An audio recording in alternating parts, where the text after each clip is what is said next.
biggest conflicts in the Pokemon world are the fact that there are people who view Pokemon as friends, as family, as companions. And then there are the evil characters who see them as nothing more than a tool to meet the ends of whatever their goal is. That's no more true than in this week's episode of Pokémon Generations, where we get the climactic confrontation between N and Ghetsis, the leader of Team Plasma. Not only that, but we finally get to see Kyurem fuse with one of the legendary dragons from Black and White. Thanks, of course, to the DNA Splicer. The timing could not be more perfect, because I've been still currently playing Pokemon Sun and Moon, and I just obtained the item, the DNA Splicer. The very next day, we get the episode where Kyurem fuses with one of them, but not before getting some really well done action scenes. Let me admit that as a Pokemon fan, I was never really all that cool with Reshiram. I was always much more of a Zekrom fan. I mean, just look at Zekrom. It's a big, badass, black lightning dragon. But Reshiram is real royal and regal looking, and I really got to see a lot of that in this episode. Just the way that it was animated when it was flying around the cave. It just seems so smooth and amazing.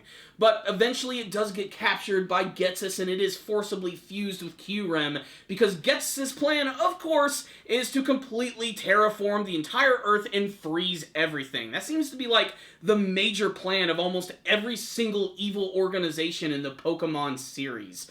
Aside, of course, from the Ether Foundation in Sun and Moon, but that's a different story altogether.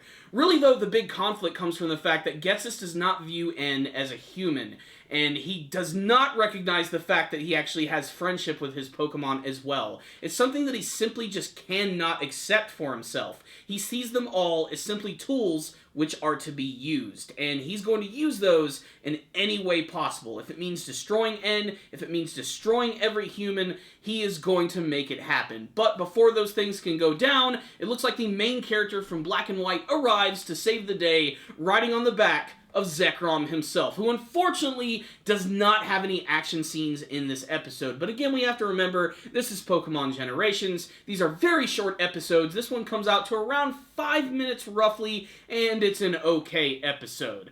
So, what's the rundown on this week's episode of Pokemon Generations? If anyone's ever watched my Pokemon videos, you've probably noticed that I'm not the biggest fan of Pokemon Black and White, and I know a lot of people like that game, especially because in terms of the story, it's one of the most unique. But there's still a lot of elements to it that I feel are a little too stereotypical and things that I've just seen like a million times, especially with the character of Ghetsis. What I will say is, I still love his over-the-top and ridiculous design, that weird red monocle thing that he's wearing. What purpose does it serve? Who cares? It makes him look like a cool futuristic pirate of death. But really the highlight of this episode, of course, is getting to see the Pokemon themselves, and they looked really awesome. Kyurem, in particular, looked fantastic. I loved when its wings actually explode from the ice as it starts to shoot these beams around this massive cave as it forcibly absorbs Reshiram. That was a really thrilling sequence, and you could really feel the tension between these two characters, which I didn't feel as much in the games. I felt a lot more of that in this episode right here. Chalk it up to the voice acting, chalk it up to the fact that it's actually an anime adaptation of that story. Still, I really freaking liked it. But this was still just a very simple episode of Pokemon Generations. It was all set in a dark, icy cave, so there really wasn't that much to look at, aside from just two dudes having their dragons fight each other in a dark cave. It's not my favorite episode of Pokemon Generations by a long shot, but it was still pretty damned entertaining, and this is probably where we're going to end with the whole Pokemon Black and White stories.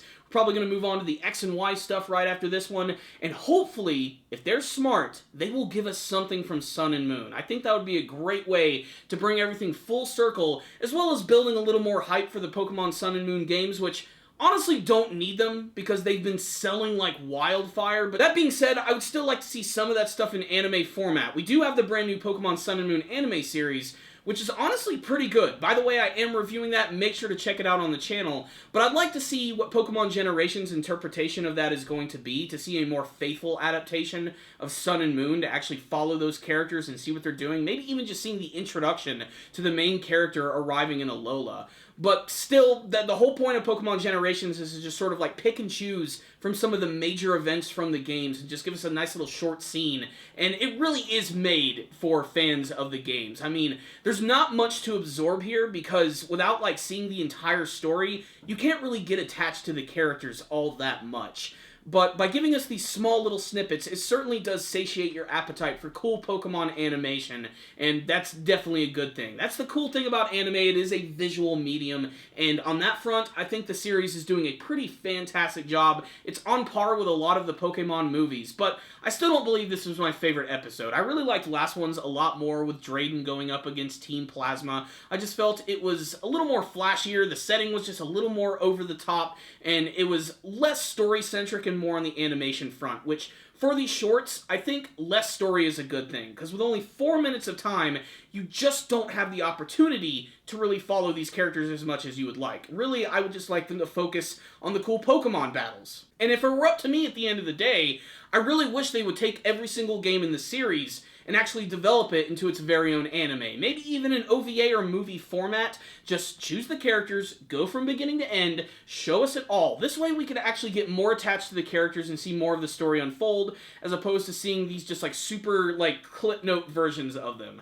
So, that being said, this is still an entertaining episode which all Pokemon fans should at least check out. So, I'm going to give this episode right here a 4 out of 5. A super solid episode showing some kick-ass dragon Pokemon doing what they do best, battling, fusing, and getting you pumped up for the next episode of the series. It also had some great animation, and the voice acting was actually pretty decent. I actually liked the voice of Getsus and N in this episode, and I was really hoping that we'd actually get to see the main character do something, but that seems to be the trend in Pokemon Generations, is that they're always in silhouettes, they're always in the shadows, you never get to see them, and they never speak. A lot of that being the fact that they're sort of the avatar of you, the player, so I can understand why they're doing that. So, this was still a solid episode. Check it out, Pokemon fans. If you did watch the episode, make sure to tell me what you thought about it in the comments section below. Of the 3 dragons, which one is your favorite? Kyurem, Reshiram, or Zekrom? And which fusion is your favorite? And what do you hope to see from the rest of Pokemon Generations? Please tell me in the comments section below. Thank you guys for watching this video. If you liked it, please give me a like and subscribe to the channel. I will see you guys next time, and as always, stay dandy, baby.